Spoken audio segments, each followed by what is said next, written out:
back? No. No, I need to feel the air. Here we go. Just water. Stuff alive. 1,200 meters. We have a fix on the beacon. Got it. Can you maneuver? I'm gonna need to shape some speed. I'm gonna spiral down on top of it. Everybody hang on. On my cue, Case, on my cue. 500 meters.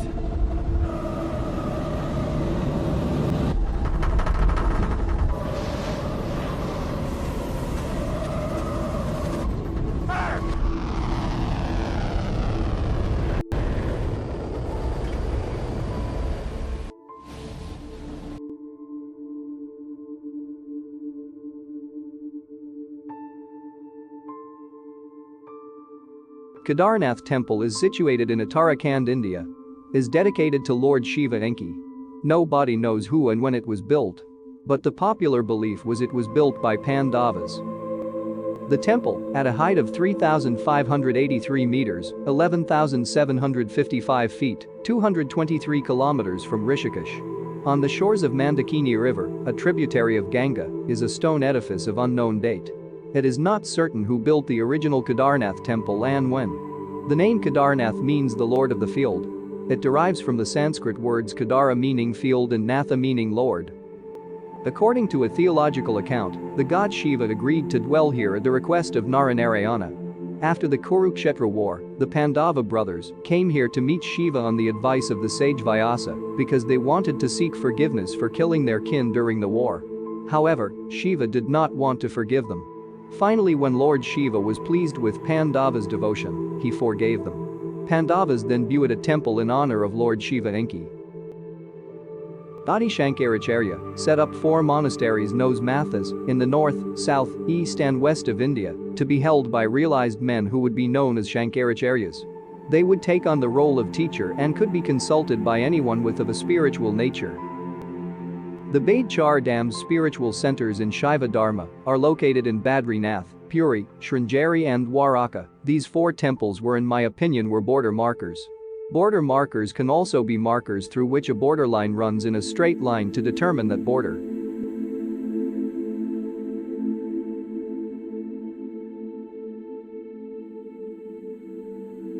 These border markers located in 4 directions state the extent to which Shiva Enki domain extends and encompasses. Within these boundaries all humans, animals and birds are collectively called citizens under the care of Lord Shiva Enki. Lord Shiva gives protection to all his citizens and exercises his complete will and authority in this domain. This is some sort of method these Anunnakis use to establish their territories. All major gods of Indian pantheon, be it Vishnu, Shiva, Ganesha, Kali etc., you name it, they establish these boundaries temples through proxies, human beings who have been contacted through dreams or told to do so by some sages or pundits or gurus who are also proxies themselves. These proxies human beings then establish these temples. There is popular saying that if God has chosen you to do a certain job, he will also provide the means for you to finish the job. These proxies human beings find out firsthand how everything that is needed to get the job done falls into place so effortlessly, be it land, labor. Sometime a mysterious architect shows up with the building plan either through dream or in person. Even the funds required is met mysteriously and effortlessly. The idol used in these temples are usually not man-made but found out of the blue. Sometime a mysterious sculpture appears and undertake the job. Sometimes a mere mendicant living in pathetic condition. Living under a tree can construct such temple. See the next slide. This temple in Vellore district, Tamil Nadu, is entirely made of gold. From floor to ceiling including walls and pillars. Does this guy who built it look like Rothschild to you or a billionaire? When asked how did he get the idea of such magnitude, he promptly said he had a vision. In which the deity told him to build a temple in her name. And when asked how did he procure so many thousands of tons of gold, he said some white people or foreigners came to him and offered them. He is a proxy of Anunnakis. This is how Anunnaki divide their territories among themselves. Each triangle represents a temple built by a proxy human being in some god's name. Each temple is a boundary marker, they connect these dots. And the area inside this boundary is considered that god's domain. Sometimes there are territories inside territories. These Anunnakis are highly animalistic when it comes to conquering and establishing their territories. This is why the entire county is dotted by these temples. In ancient time, kings from opposite faction went on war with each other, and the winner demolished old temple and established their gods in those spots. Similarly, Adi Shankaracharya established Chota, meaning small four dams. They are Yamunothri, Gangothri, Badranath and Kedarnath. Think of it as a fort within a fortress. This is a complete stronghold of Enki Shiva. If you create a fracture or gap in this fort, that is good enough for the enemies to enter the kingdom.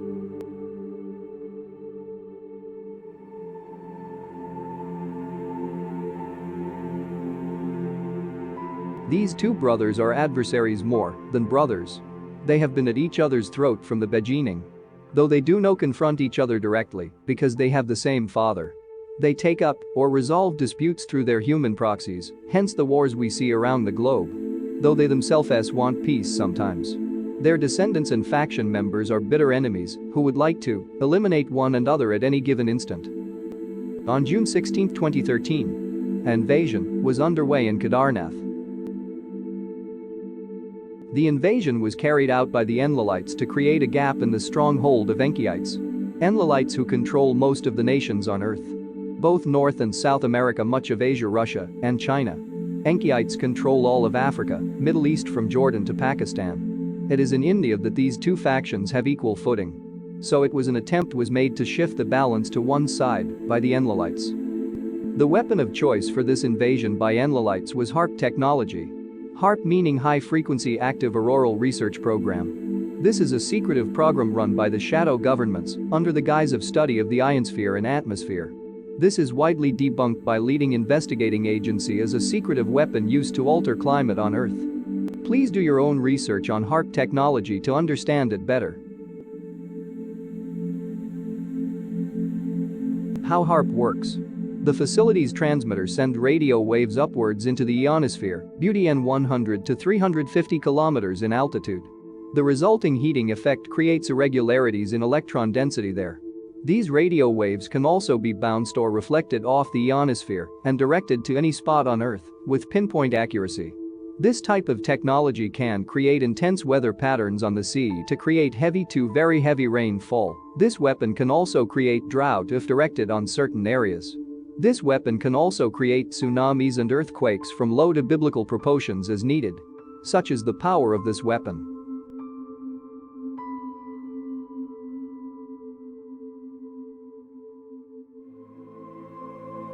On June 16, 2013, this weapon was directed toward India.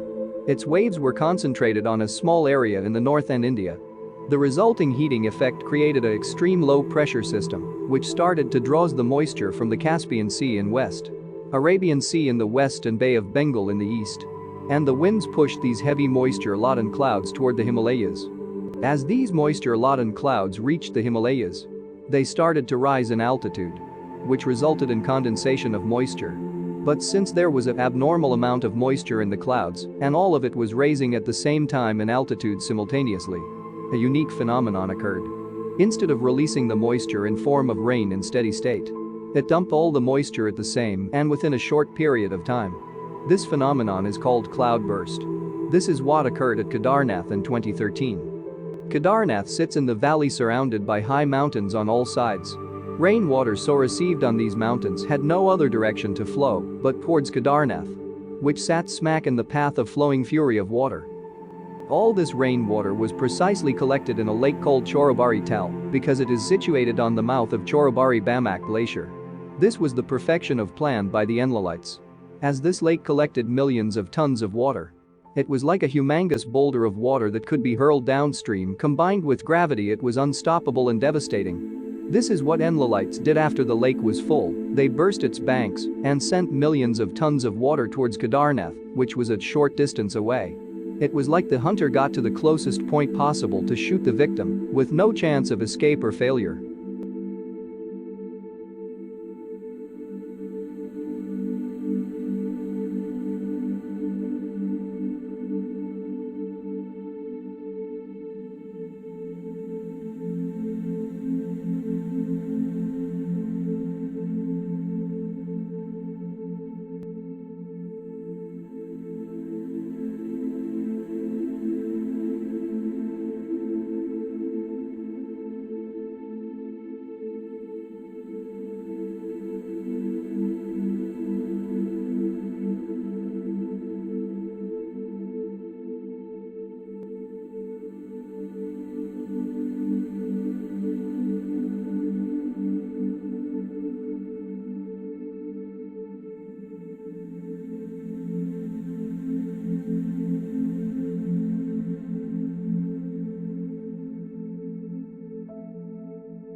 The weather system created complete havoc and biblical proportions. Thousands of animals and pilgrims lost their lives. This attack was foolproof. The probability of success was highest and timing was impeccable, as this mission was conceived and put into action few weeks before the D-Day. It caught Enkiites completely off guard, which they must be regretting even today. The Enkiites were quick to react. The fury of the generated disastrous phenomena was very powerful to fathom and overwhelmed them. It was not possible to save the place Kedarnath even by their best efforts. In last-ditch effort they concentrated all their energy in saving the shrine. They could not prevent the loss of human lives. They lifted a huge stone block measuring around 20 feet wide and 12 feet or so tall. They shifted this stone from nearby place and carried it toward the shrine. The method used here was the same force used to lift pyramid stones in Egypt. They used sound waves or some sort of advanced technology to do this job. They placed this huge stone right in the path of gushing waters. They placed precisely at a fixed distance from the back of the temple, for it may serve more effectively. They were thinking on their feet. It was do or lose everything situation for them. Enkiites know for precise engineering, pulled off a miracle by placing this boulder at a precise distance from back of the temple. This miraculously appeared boulder weighing hundreds of tons, which saved the temple from being swept away by the raging waters, is named by the locals as Bim Shila.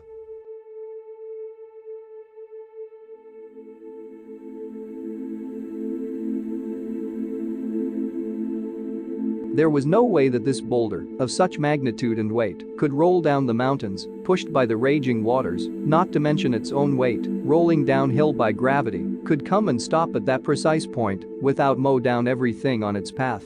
This is where so-called mainstream scientists can't get their head around. And wanting to go back to rearing cattle. Look at the incredible size of this boulder. Now see the path where it came from. Look at the distance from the boulder to the temple. Do you really think this was active nature? The evidence is overwhelming that this boulder was placed there by some intelligence to serve a purpose.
The Anunnaki of the day who saved Kedarnath. His name is Nabu. Nabu, sometimes known as Tutu, is the Babylonian god of wisdom, learning, prophecy, scribes, and writing, and was also responsible for the abundant harvest and all growing things. It was Nabu, the grandson of Enki, who thwarted the invasion attempt of Enliliites and prevented the destruction of Kedarnath and defended his grandfather's legacy and safeguarded his empire's borders. He would have made his father proud if he was alive. Nabu pleased his grandfather Enki by his show of valor on that day. He is head of Enkiites.